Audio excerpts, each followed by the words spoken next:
사사기 19장 1절에서 15절 말씀. 우리 교회 소식 몇 가지 말씀드리겠습니다. 우리 교회 이전을 위해서 계속 기도해 주시고요. 교회 철거물 인테리어가 계속 진행되고 있습니다. 그래서 원래 예배 이번 주 돌아오는 예배는 그냥 기존대로 이렇게 드리려고 했는데요. 저희가 예배 후에 해야 될 것들 좀 정리해야 될 것들이 있어가지고 이번 주 예배는 우리가 연합 예배로 우리가 오전에 연합 예배로 드리고 오후에는 좀 짐 정리를 해야 될 것 같습니다. 그래서 29일 돌아온 예배는 우리가 연합 예배로 하나님께 예배드리도록 하겠습니다. 그리고 이번 주 금요일 27일인데요. 중고청 연합 체험 기도회가 8시에 3층 소예배실에 있습니다. 우리 기도로 많이 동참해 주시길 바랍니다. 우리 사사기 19장 1절에서 15절 말씀 우리 한 절씩 서로 교독하도록 하겠습니다. 1절 말씀 제가 먼저 읽겠습니다. 이스라엘의 왕이 없을 그때에 에브라임 산지 구석에 거류하는 어떤 레위 사람이 유다 베들레헴에서 첩을 맞이하였더니 행음하고 남편을 떠나 유다 베들레헴 그의 아버지의 집에 들어가서 거기서 널딱두어난을 지내매 그의 남편이 그 여자에게 다정하게 말하고 그를 데려오고자 하여 하인 한 사람과 나귀 2마리를 데리고 그에게로 가매 여자가 그를 인도하여 아버지의 집에 들어가니 그 여자의 아버지가 그를 보고 기뻐하니라.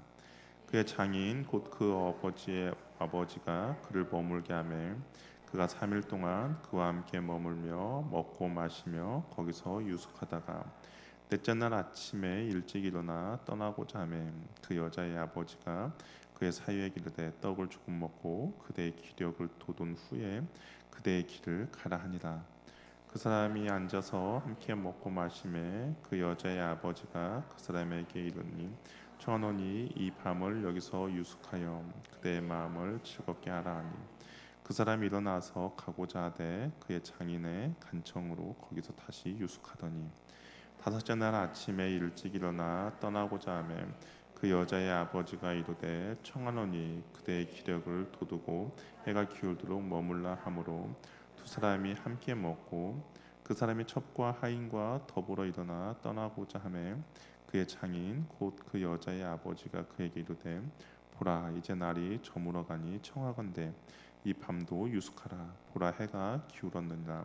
그땐 여기서 유숙하여 그대의 마음을 즐겁게 하고 내일 일찍이 그대의 길을 가서 그대의 집으로 돌아가라 하니 그 사람이 다시 밤을 지내고자 하지 아니하여 일어나서 떠나 여보스 맞은편에 이르렀으니 여보스는 곧 예루살렘이라 안장 지운 나귀 2마리와 첩이 그와 함께하였더라.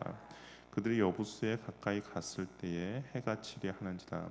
종이 주인에게 이르되 청하건대 우리가 돌이켜 여부수 사람의 이 성읍에 들어가서 유숙합시다 하니 이르되 우리가 돌이켜 이스라엘 자손에게 속하지 아니한 이방 사람의 성읍으로 들어갈 것이 아니니 기브아로 나아가리라 하고 또 그 종에게 이르되 우리가 기브아나 라마 중 한 곳에 가서 거기서 유숙하자 하고 모두 앞으로 나아가더니 베냐민에 속한 기브에 가까이 이르러 해가 진지라. 함께 읽겠습니다. 기브에 가서 유숙하려고 그리로 들어가서 널거리에 앉았으나 그를 집으로 영접하여 유숙하게 한 자가 없었더라. 아멘. 그러면 옆에 분과 인사 나누겠습니다. 잘 나오셨습니다. 예, 잘 나오셨습니다. 이제 사사기의 거의 이제 마지막 부분인데요. 미가와 단 지파의 제사장 쟁탈전이 있었죠. 그걸 보면서 이스라엘의 종교적인 타락이 얼마나 심한지를 이제 사사기 저자가 이야기해 줬는데 19장부터는 그들의 도덕적인 타락을 이야기하고 있습니다. 미가의 집에서 일어난 일들을 통해서 레위 제사장들이 여호와 하나님을 떠나 권력에 의지하는 모습을 보여주었어요. 우리 제사장이라고 하면 반드시 지켜야 할 정결함과 거룩함뿐만 아니라 정말 순수한 신앙을 유지해야 함에도 불구하고 레인 다음과 제사장 다음이 없는 그런 모습을 우리에게 보여주었습니다. 이스라엘 공동체에서 의사결정을 하는 지도자인 사사들이 타락한다 하더라도 신앙 지도자들, 그러니까 레위인이라든지 제사장들이 깨어 있다면 별 문제가 없을 것이에요. 왜냐하면 인간은 나약하죠. 인간은 나약하기 때문에 언제든지 잘못된 길을 선택할 수도 있습니다. 그러나 이 종교 지도자들이 깨어 있다면 그 잘못된 길을 얼마든지 뒤돌아서서 다시 바른 길로 갈 수가 있죠. 예를 들면 다윗이 범죄했을 때 분명히 정치적인 지도자입니다. 근데 그가 범죄했을 때 어떻겠습니까? 나단 선지자가 그의 죄를 책망했죠. 그리고 나서 다윗이 다시 하나님 앞에 바로 섰습니다. 따라서 이 이스라엘 공동체 가운데 잘못된 길로 가더라도 이 레위 제사장이라든지 종교 지도자들이 하나님 앞에 바로 서 있었다면 아마 다시 이스라엘 백성들 회복의 그런 은혜들이 있었겠지만, 근데 어떻습니까? 그 정치 지도자들뿐만 아니라 종교 지도자들도 너나 할 거 없이 모두 여호와 하나님을 떠나 있는 상태였기 때문에 점점 이스라엘이 회복할 수 있는 가능성이 희박해져 가고 있는 것이죠. 사사기는 계속적으로 이렇게 이야기해요. 그 시대에 왕이 없었다라고 이야기를 하고 있습니다. 왕이 있었지만 그 왕을 거부한 이스라엘의 모습이 얼마나 타락해 가고 있는지를 보여주고 있죠. 오늘 보니까 에브라임 산지 구석에 한 레위인이 있었다라고 이야기를 하고 있습니다. 왜 이렇게 구석인가? 레위는 여호와 신앙, 여호와 율법을 모든 사람에게 가르치는 그런 책임이 있습니다. 그러니까 여호와 하나님 앞에서의 그 신앙으로서 어떻게 살아가야 될지를 모델이 되어 주는 거죠. 그리고 그 지파 속에 들어가서 그 율법을 가르치는 일을 합니다. 그러니까 변두리가 아니라 그 마을의 중심에 있어서 사람들이 잘 관찰하고 그리고 사람들에게 말씀을 잘 가르쳐야 되는 그 레위인인데, 오늘 보니까 1절에 뭐라고 되어 있습니까? 그 레위인이 베들레헴 구석에 거류하고 있었다라고 이야기를 하고 있는 거죠. 왜 구석에 이렇게 이 사람이 거류하고 있었을까? 아마 스스로 떳떳하지 못했기에 구석에 머물러 있지 않았나라고 우리가 생각해 봅니다. 왜 그가 떳떳하지 못했나? 그것을 해답을 주는데요. 뭐라고 됩니까? 첩이 있었다라고 이야기를 하고 있어요. 근데 그 첩이 있었다는 것은 당시에 첩이라는 이 단어가 합법적으로 결혼한 아내와 대비되는 그런 단어입니다. 그러니까 결혼한 아내에게 사용되는 그 단어와 첩이라는 단어가 분명히 다른데, 근데 여기는 첩이라는 단어를 사용하고 있어요. 합법적으로 결혼하지 않았지만 이 여자와 실질적으로 부부의 관계를 맺고 있었다는 것이죠. 레위인들은 어떤 사람들입니까? 하나님께 예배 드리는 사람이죠. 성전에서 하나님을 찬양하는 예배 인도자입니다. 그 율법과 하나님의 명령을 백성들에게 가르치는 역할을 해요. 그런데 그런 레위인이 첩이 있습니다. 그러니까 어떻게 보면 엄격한 법 집행자가 하나님 앞에 부족하며 삶을 살고 있죠. 그래서 그런지 그 사람들이 모여 있는 것이 아니라 구석에서 살아가고 있는 것이죠. 이스라엘 공동체가 하나님 앞에 합당하게 살도록 가르치고 또한 잘 지키는지 살펴봐야 할 레위 사람이 도리어 가르침과 다른 길로 살아가고 있기에 스스로 떳떳하지 않기에 구석에 머물러 있는지는 모르겠습니다. 근데 그 첩이 어떻습니까? 남편이 아닌 다른 사람과 행음하였다라고 이야기를 하고 있어요. 이 행음하였다라는 것은 그냥 바람이 났다라는 그런 의미가 아니라, 그러니까 창녀로서 돈을 받고 몸을 팔았다라는 이야기예요. 이게 그녀가 자신의 정욕을 절제하지 못해서 실수로 그런 일을 벌인 것이 아니라 우발적으로 벌어진 것이 아니라 어떤 불만을 가지고 남편과 맞서는 의도를 가지고 저지른 고의적인 행동이라고 할 수가 있는 것이죠. 왜 이 첩이 그랬을까? 우리가 이제 말씀을 쭉 살펴보면 좀 어느 정도 추측을 해볼 수 있는데, 아마 레위인의 첩이 된 것이 어찌 보면 그녀의 뭐 자발적인 선택이었다기보다는 강제력이 좀 있지 않았을까라는 생각이 들어요. 왜냐하면 이 레위인이 장인을 찾아갔을 때 그 장인이 너무나 기뻐하는 모습들이 있거든요. 그러니까 어쩔 수 없이 팔려갔다든지 뭐 그러한 좀 복잡한 상황이 있지 않았나라고 생각해 볼 수 있습니다. 근데 그 이제 행음을 한 여인이 어떻습니까? 레위 자기 남편을 떠나서 자기의 집 베들레헴으로 돌아가 넉 달을 지내고 있습니다. 레위는 율법에 따라 그 첩과 그 행음한 남자를 율법에 처리해야 하는데 그렇게 하지 않았어요. 그리고 그냥 도망친 첩의 마음을 달래서 데려오기 위해서 자기의 종과 함께 두 나귀 두 마리를 데리고 여자의 집에 도착합니다. 종교 지도자의 타락을 보면 그 시대의 모습이 얼마나 타락했는지 알 수 있죠. 레위인 스스로 하나님의 말씀을 지키지 않는 그런 삶의 모습, 그런 사회를 볼 수가 있습니다. 레위 지파가 무너졌다는 것은 이스라엘에게 더 이상 하나님의 율법이 없다라는 것을 의미하죠. 하나님의 말씀을 가르치는 레위 사람의 타락은 하나님을 버린 이스라엘의 백성들의 그런 전체적인 모습을 단편적으로 보여주고 있습니다. 그리스도인이 하나님을 멀리하면 어떻게 됩니까? 이 레위인처럼 죄에 무감각해지죠. 하나님의 말씀에 무감각해집니다. 하나님을 가까이 할 때는 정말 사소한 것이라도 나의 마음에 찔림이 되고 그리고 금방 회개하고 돌이키지만 하나님을 멀리하면 멀리할수록 어떻습니까? 죄에 대해서는 무뎌지는 것이죠. 큰 잘못을 해도 찔림이 없습니다. 우리 성경적인 바울의 표현은 양심에 화인 맞은 그런 상황이 되는 것이죠. 이스라엘 백성의 비극의 시작은 하나님을 멀리하고 우상을 섬기기 시작할 때부터입니다. 그렇다면 우리의 비극도 마찬가지겠죠. 내가 바쁘다는 이유로 하나님을 멀리하기 시작할 때 우리는 죄에 대해서 점점 무뎌지고 무감각해질 뿐이다라는 것입니다. 일레이 사람의 이제 장인의 집에 가서 환대를 받게 됩니다.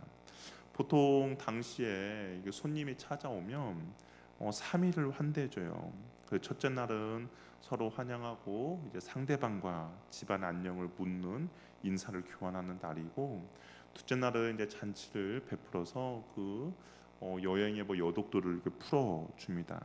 그리고 셋째 날에 대해서야 이제 손님이 방문한 목적을 이야기를 이렇게 하는 거죠. 그러니까 보통 일반적으로 3일을 이제 대접을 받아요. 그런데 이 장인은 어떻습니까? 넷째 날이 되자 이제 레위인이 뭐 당연히 이제 3일째 되니까 그냥 떠나려고 했겠죠. 근데 떠나려고 하는데 놓아주지 않고 있습니다. 우리 5절 말씀 한번 같이 읽어보다 할게요. 한번 같이 읽어보겠습니다. 시작. 넷째 날 아침에 일찍 일어나 떠나고자 하매 그 아버가 그의 사위에게 이르되 떡을 조금 먹고 그대의 기력을 돋운 후에 그대의 길을 가라 하니라. 아마 이게 딸을 가진 아버지의 마음이지 않을까라고 생각해요.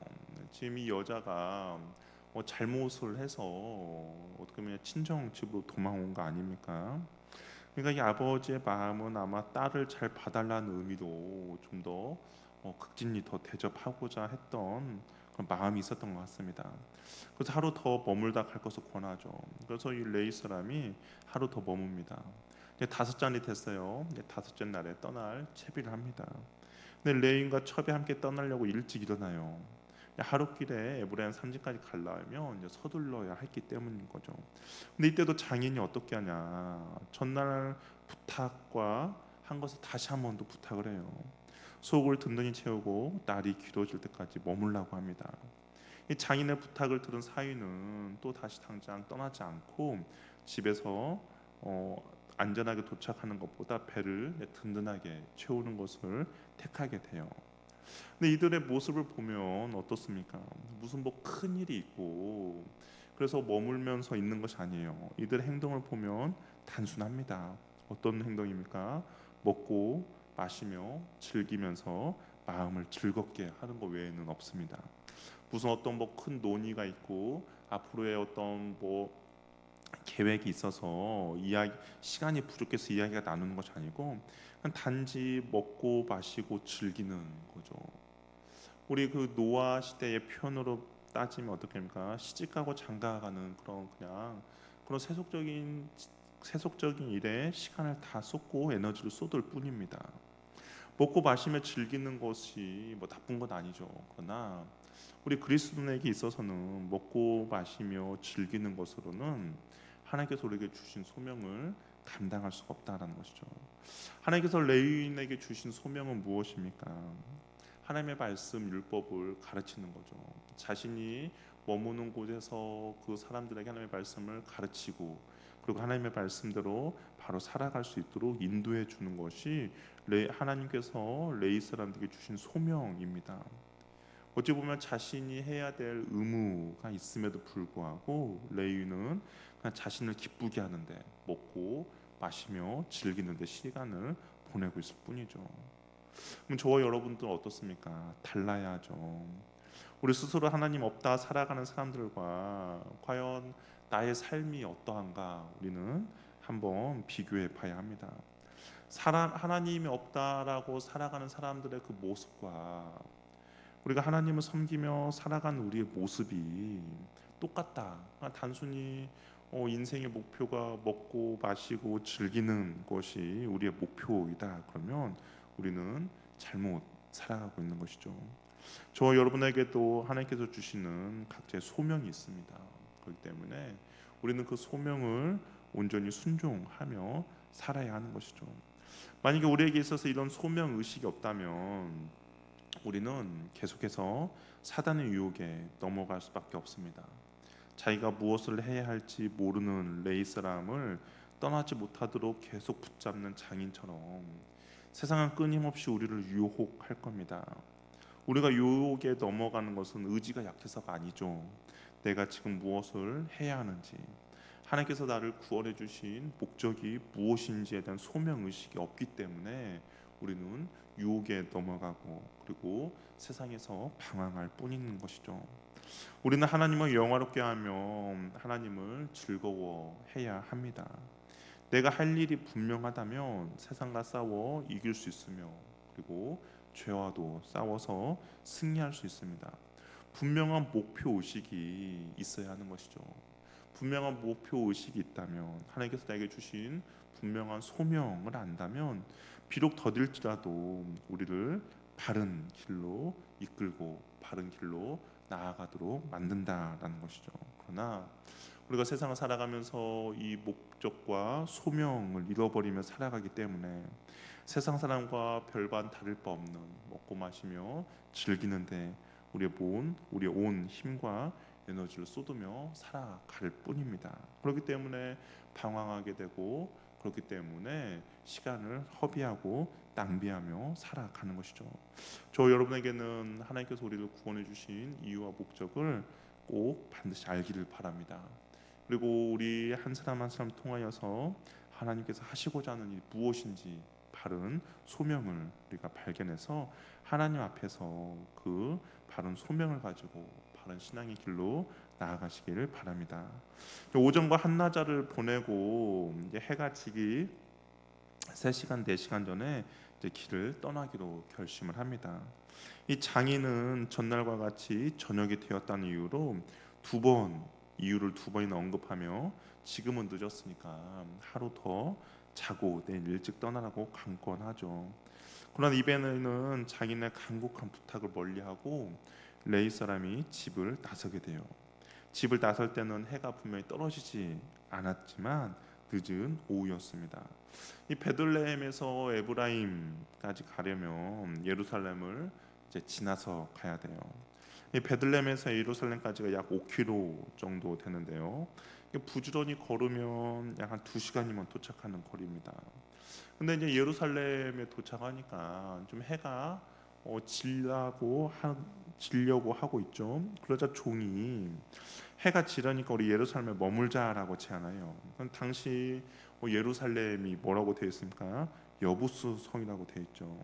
이게 당시 이 이스라엘의 온전한 성이 아닙니다. 왜냐하면 훗날에 다윗이 여부수 성을 점령하고 그 그곳을 예루살렘 성이라고 이름을 바꿨거든요. 그러니까 이 여부수성은 지금 이방인들이 있는 그런 성입니다. 그러니까 레위 사람은 이방인들 가운데서 하루 거하는 것이 마음에 걸렸던 것이죠. 그래서 자신은 이 여부수성에 유숙하지 않는다라고 이야기하고 끝까지 예루살렘을 지나 기브아나 라마로 가기를 결정합니다.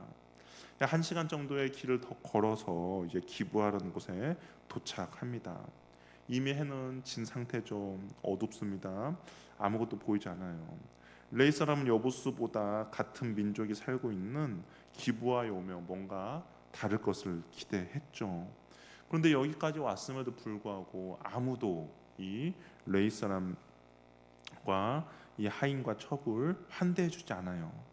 이 당시에 나그네를 환대하는 것은 하나님의 말씀에 기록된 거거든요.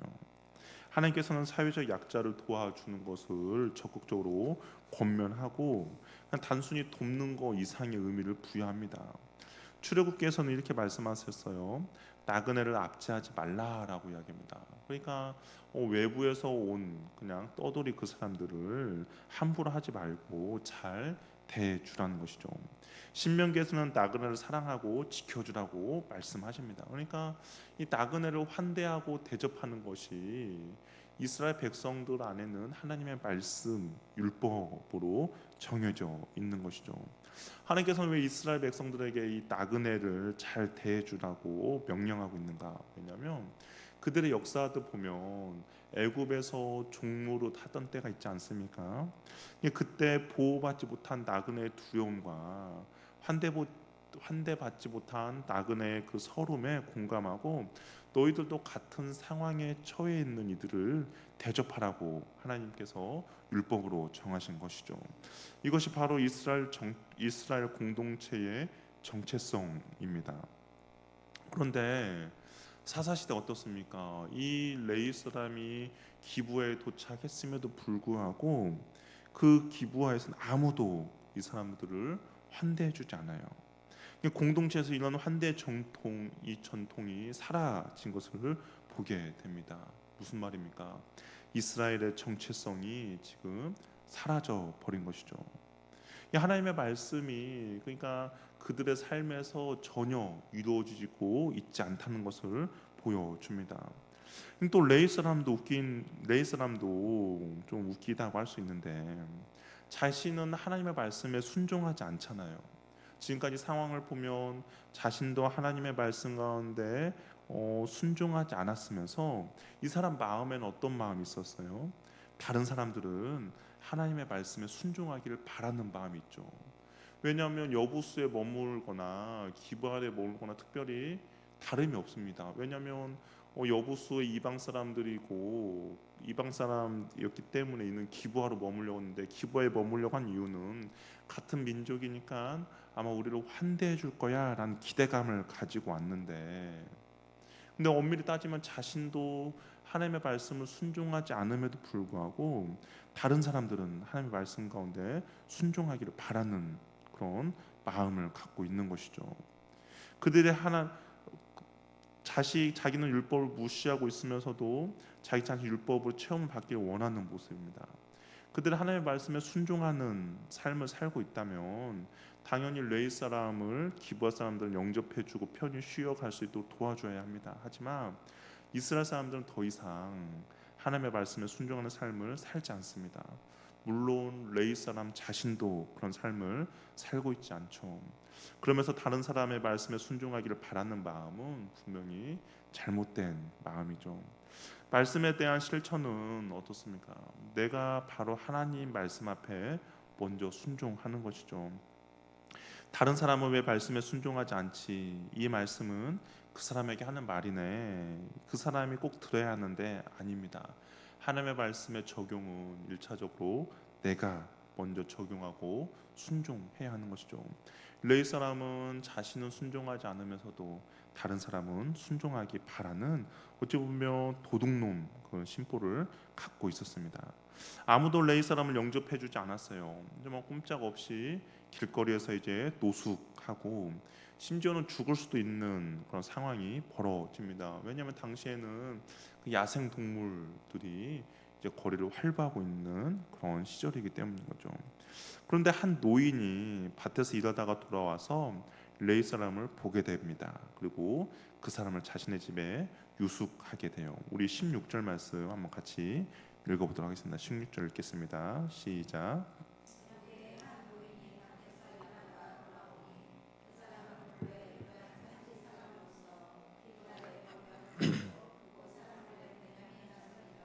이 보면 이 노인의 정체를 말해줘요. 에브라임 산지 사람이라고 이야기합니다. 그러니까 이 노인도 어찌 보면 기브아에서 우거하는 이 이방인처럼 살고 있는 그런 노인이었죠.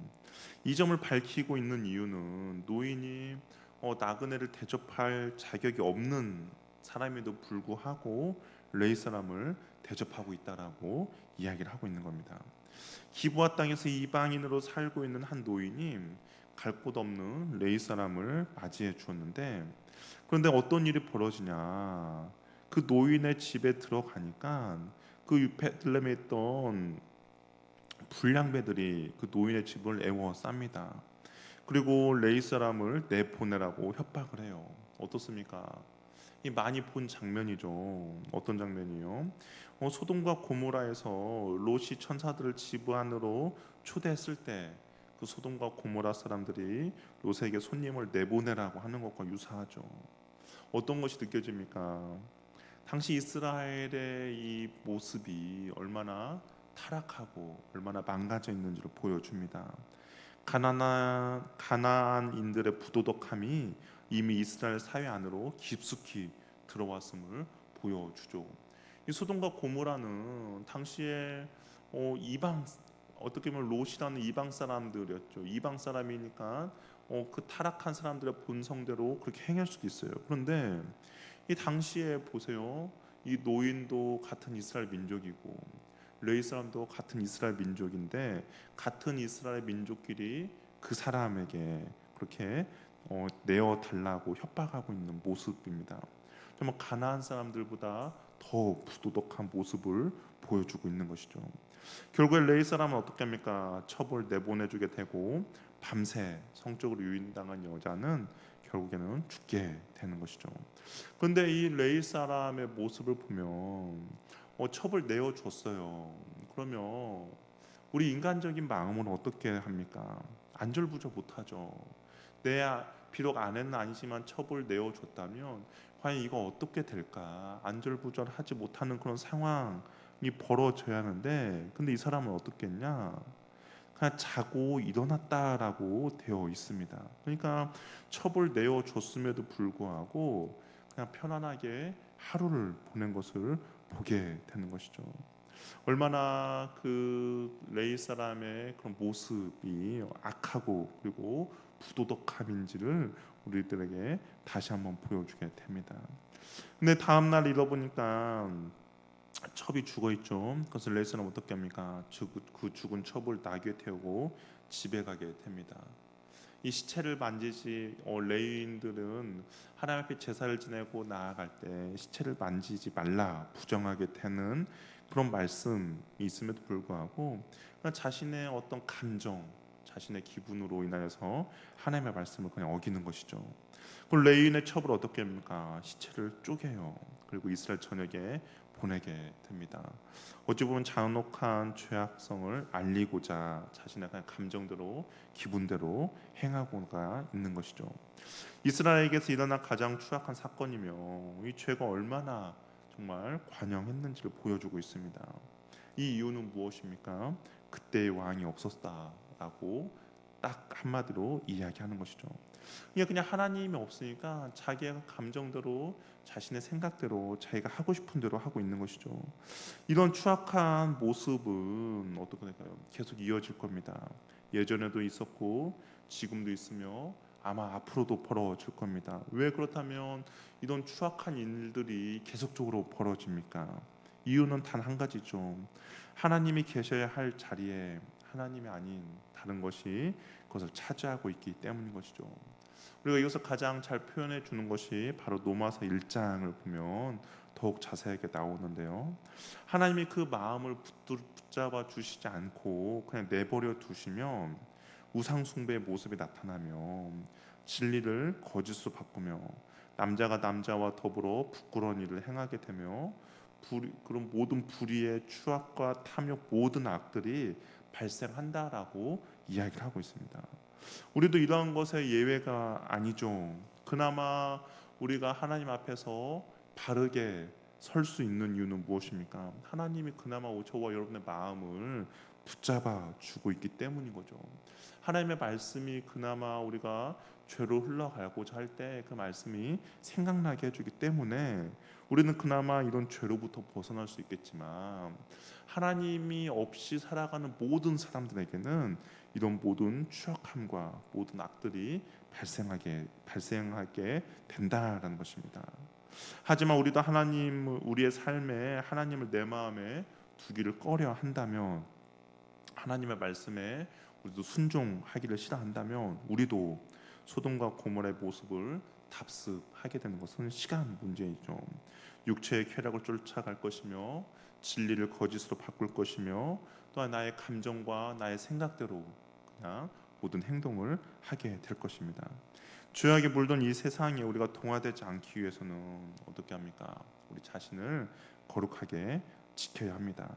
이 거룩함을 지키기 위해서, 이 거룩함은 그냥 저절로 이루어지는 것이 아니라 내가 하나님의 말씀 가운데 온전히 거하고자 하며 하나님을 내 마음 가운데 온전히 모시며 그 하나님의 말씀 가운데 순종하고자 내가 노력하지 않으면 그 거룩함은 자연스럽게 사라지게 되는 것이죠. 그러면서 쉽게 죄에 물들어 버립니다. 우리가 거룩을 지켜 나갈 때에는 많은 수고와 노력이 필요하죠. 우리 예수님의 표현대로 말한다면 내 자신을 부인해야 합니다. 그리고 바울의 표현대로 말한다면 내 자신을 날마다 죽어야 하는 것이죠. 그래야만이 우리가 온전히 거룩하며 주님 앞에 나아가게 되는 겁니다. 말씀으로 내 자신을 날마다 붙잡아야 하고 그 말씀에 날마다 내가 붙들려 있어야 하는 것이죠. 나의 생각과 나의 가치관을 내려놓고 성경적인 가치관으로 날마다 세워 나갈 때 우리는 거룩함을 지키며 나갈 수 있습니다. 그럴 때만이 우리가 이 죄악들로부터 온전히 자유하며 나아갈 수 있는 것이죠. 또한 우리가 이 죄에 대해서 민감하게 반응해야 되는 것이죠. 이 죄에 대해서 민감하게 반응하기 위해서는 우리가 날마다 주님 앞에 가까이 나아가야 하는 것이죠. 주님과 아까 멀리 떨어져 있을 때는 우리의 마음이 그리고 우리의 양심이 화인 맞아서 죄가 죄인지도 모르고, 그리고 하나님의 뜻과 하나님이 기뻐하는 것이 무엇인지 모르고 살아가지만, 우리가 날마다 주님께 가까이 나아갈 때 우리는 민감하게 죄에 대해서 민감하게 반응하게 되는 것이죠. 나의 생각과 행동 모든 것들이 하나님의 보시기에 어떠한지 우리는 생각하게 될 것이고, 그리고 주님이 기뻐하는 일이다며 우리는 기꺼이 순종하고, 주님이 기뻐하지 않는다면 우리는 기꺼이 그것을 거부하며 나아갈 수가 있게 되는 것이죠. 그리고 또한 우리가 날마다 주님과 가까이 나아갈 때 죄의 결과에 대한 하나님의 심판을 두려워할 수 있고, 또한 우리가 날마다 회개하며 예수 그리스도의 십자가를 다시 붙잡으며 나아갈 수가 있게 된다는 겁니다. 이 죄라는 것이 하나님과 멀리하면 잘 보이지 않지만 날마다 주님과 가까이하면 그것이 자세히 보이기 때문인 것이죠. 거룩함과 회개함이 사라질 때 우리는 언제나 소돔과 고모라의 모습으로 변해갈 수 있습니다. 저 여러분의 삶이 하나님의 말씀 가운데 날마다 순종하고, 그리고 주님께 날마다 더욱더 가까이 나아가서 죄에 민감하고 대신에 거룩을 추구하며 회개로 이어지는 복된 삶을 살아가는 저와 여러분 되기를 바랍니다. 하나님의 말씀 가운데 날마다 머물러 있어야만이 우리가 세상을 향하여서 승리할 수 있는 귀한 복된 은혜를 얻게 됩니다. 그런 은혜가 저 여러분에게 있기를 바랍니다. 기도하겠습니다. 오신 기도할 때 당시 이스라엘 사회는 하나님을 멀리 했습니다. 그러다 보니까 자신이 하나님 앞에 어떠한 삶을 사는지 깨닫지 못하는 것이죠. 죄인지도 모르고 그대로 행하며 살아갔습니다. 또한 그들의 삶은 하나님의 말씀 가운데 붙들어 있지 않기 때문에 자신의 감정과 자신의 생각과 자신의 의지대로 하고 싶은 대로 살아가는 것이죠. 우리 시작부터 하나님, 그 주님을 내 마음 가운데 잘 모셔서 나의 생각과 나의 감정과 나의 뜻대로 내가 행하는 것이 아니라 하나님의 말씀대로 순종하며 나아갈 수 있는 은혜를 우리에게 허락해 달라고 함께 기도하고, 날마다 주님께 더욱더 가까이 나아가서 주께서 주신 은혜 가운데 잘 머물러 있어서 죄를 밝히 보며 우리의 양심이 민감해져서 죄로부터 우리가 돌이키며 회개하며 나아갈 수 있는 은혜를 우리에게 허락해 달라고. 또 우리 교회가 이전을 준비하며 나아갑니다. 하나님, 무엇보다 주님의 은혜가 우리 공동체 가운데 넘치게 달라고, 하나님께서 주시는 은혜로 인하여서 우리가 기쁨으로 나아가는데 부족함이 없게 달라고, 하나님께서 주시는 그 모든 일 가운데 주님께서 개입해 주시고 인도해 주셔서 우리가 한 마음으로 나아갈 수 있는 귀하고 은혜들을 허락해 달라고. 또 우리 지체들 가운데 힘들고 어려운 지체들 있습니다. 하나님께서 긍휼히 여겨 주시고 불쌍히 여겨 주셔서 하나님께서 주시는 위로와 주님의 평강과 주님의 은혜를 더해 달라고. 또 우리의 간절한 기도 제목들이 있습니다. 하나님 긍휼히 여겨 주시고 붙들어 주시고 응답해 달라고 우리 주님 앞에 주여 한번 외치며 기도합니다.